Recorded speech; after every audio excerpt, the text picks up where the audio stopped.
Thick fog dominated the early morning air at Santa Anita.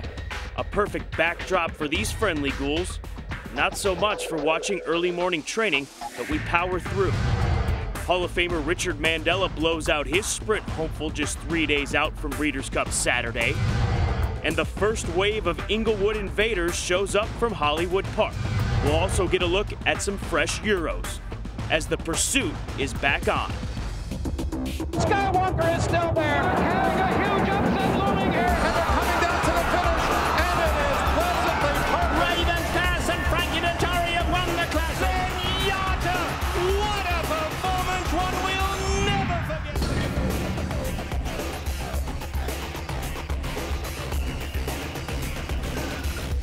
Brought to you by Tipton, home of North America's first thoroughbred auction company. No one has a longer pedigree. And TwinSpires.com, featuring TwinSpires TV, TwinSpires Pro, and smartphone wagering with live video.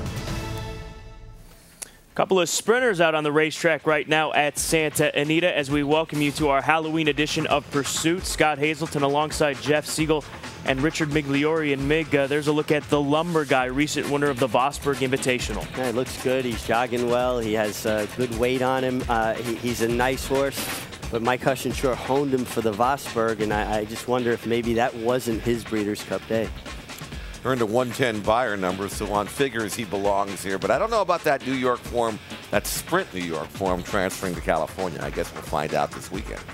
Also out on the racetrack is Jimmy Creed for Richard Mandella. We expect to see him work out, and we'll have that for you as soon as we can. But the fog was thick this morning here on Halloween morning at Santa Anita Park, home of the Breeders' Cup. Jeff and Richie, and Richie, looking at the way the Euros come out into this thick fog, they're used to it. But you were just talking about the way that they train. I mean, the entourage that each one of these horses has is quite incredible. There are horses training, they're galloping, and out come one of the Euros, like the Fugue, who look tremendous, by the way, and they have 4 or 5 people walking around with them on foot, and horses are galloping by them. And there was about, it looked like a parade. I thought it was like the Halloween parade as they came out, and they all had 4 or 5 people around them. Early auditions for the Rose Bowl parade, perhaps, Jeff Siegel. We saw the Fugue just behind us, and she looked fantastic. And you got a chance last night to take a look at the video of these horses, these Euro invaders. How impressed were you with that video you reviewed? They're awesome. This is a really strong group. It's based on video and form as well. You can go the form, you watch the video, and you say they're gonna do some damage, and they have done so well here at Santa Anita. The last couple of editions of the Breeders' Cup that have come to California. You mentioned the Fugue; she looked terrific, schooling behind us. Snow King, who actually runs on the undercard for John Gosden on Saturday, looks great as well. He's an unbeaten 2-year-old, so they're coming to win, and they're going to do really well. And they're used to this weather, chill in the air, fog semi-lifting right now. It's a lot better than it certainly was this morning as we go down to Kate and Braid, our HRTV Pursuit weatherman, because certainly weather is being discussed yet again this morning here at Santa Anita. Well, it certainly has got along with arrival times. Per the Breeders' Cup 72-hour rule, the horses over at Hollywood Park competing in Friday's Breeders' Cup races had to be on the grounds here at Santa Anita by yesterday afternoon. That includes marketing mix. They're here. The horses competing in Saturday's Breeders' Cup races are due in by this afternoon.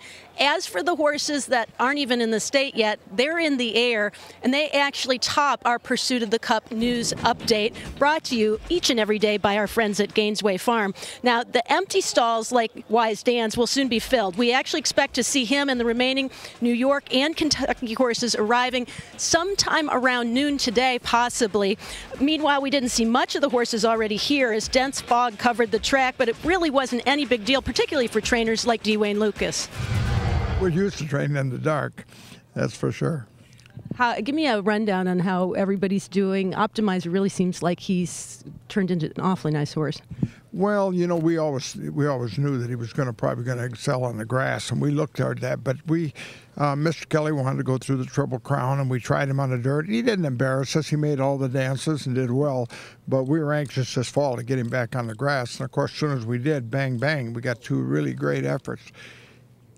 It's not an easy spot because, you know, our friends over across the ocean there come over and they bring some pretty nice horses, including Aidan O'Brien. So we know that it's uphill, and we know that we'd have to have a career best But having said that, it's $3 million. It is the Breeders' Cup, and it's not embarrassing to run on the board if you can do that. I'm really pleased with where I got my horses. They're coming better this fall, and Amazing Destiny is having a really good month, and I feel comfortable with him. I think my filly's a little better than the morning line people think. Broken Spell, and the other one's kind of a stretch, but strange things have happened, and I get lucky in this series anyhow. What about this fog this morning? Would you train in it? I don't know. Does it lift? I'll have to ask some California people what goes on if this is normal. I was a little shocked when I walked out of the hotel room. How is he doing? How is he settled in? He went to the track yesterday, just stretched his legs? Yes, just let him look around and jog around. Today he's going to have a real gallop, and he seems to be fine. He's a pretty tough horse. And now that post positions are drawn, the field is set, how do you feel about where you're sitting going into it? That was the number I wanted. It was a miracle. It's the 7. He'll be in the middle, but yet he'll be last to load, which is always an edge, especially it's going to be a little warm Saturday. I like it a lot.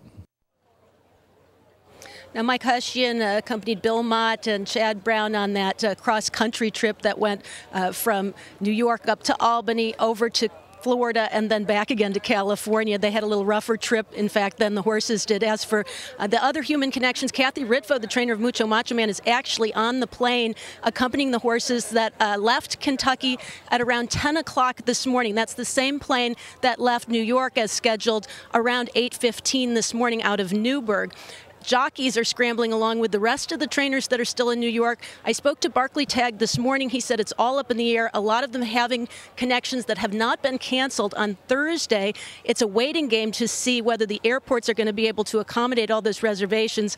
In the meantime, there is a charter flight available this evening, so they're weighing that option. He also told me that Bobby Flay had arranged for a charter flight, Scott, but there wasn't any room for Barclay Tagg. I would imagine it's possible that Todd Pletcher and some of his contingent are actually on that plane, so perhaps we'll see them along the same time that we see the horses coming in from New York and Kentucky. I would hope the jocks don't end up on the Bobby Flay charter if that works out, because the catering might be a little bit too good in that situation. All right, let's go back live to the main track here at Santa Anita as Jimmy Creed is putting in a blowout workout for Richard Mandella. This is the colt who's entered in the Breeders' Cup Sprint just a few days out, 3 days out, Siegel, and here he is blowing out live. He's a lightly raced colt by Distorted Humor, and he was only beaten 3/4 of a length in the Santa Anita Sprint Championship in his last start. Lapped on Coil and Capital Account, and with only 5 starts underneath him, he certainly has room to improve, and he looks like he's moving well here, Richie. Yeah, he's really getting over the ground well. He's well in hand. All the tough preparations done. This is just something to get his pipes open a little bit, and he looks great. Lightly raced 3-year-old colt, 5 starts, 2 wins, 2 seconds, and a third. Richie, his action strikes me as being more of a miler type, and he did run very well going a mile in the El Cajon. He was beating the photo by Fed Diz. So Richard actually could have gone either way with this colt, but he's sprinting him because he ran so well over this track earlier this month. Very poetically disappears off into the fog here at Santa Anita. The crazy thing about this weather this morning, about a mile north of here, there's not an ounce of fog to be found, just seemingly hanging around here in Arcadia, California. All right, it's break 1 on the Halloween edition of Pursuit of the Cup, and when we come back, history says in the juvenile filly turf, it goes through the U.S. connections. And the colt turf, look at the Euros. Does that hold up in 2012? And Millie Ball leads Team International Report. Well, Dundonald is named after a village in Scotland, so he's a long way from home. But don't worry, his GPS is pointed to the winner's circle at Santa Anita. We'll meet his pilot right after the break.